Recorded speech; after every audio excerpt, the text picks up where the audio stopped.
ご主人様おかえりなさいなのです。猫葉ねるなのです。ご主人様、ねるは今日でデビューしてから1周年を迎えました。これまでたくさん応援してくれて本当にありがとなのです。これからも頑張って活動していくので応援よろしくお願いしますです。活動1周年ということで新衣装を作ってみました。どうでしょうか？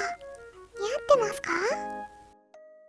ちょっとドレスっぽいデザインにしてみました。フリルがたくさんあってとっても可愛いのです。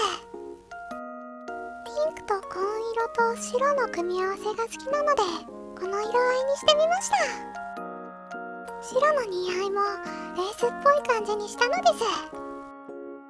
靴はこんな感じでリボンがついた可愛い靴にしてみました。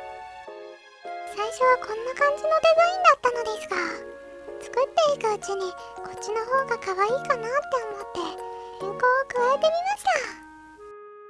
これからはこの衣装で 3D ゲームや VR ゲーム制作に挑戦したいと思いますので楽しみにしててくださいなのです。それではこれからも猫葉ねるをよろしくお願いしますです。バイバイなのです。最後まで見てくれてありがとうでした。チャンネル登録と Twitter のフォローよろしくお願いしますです。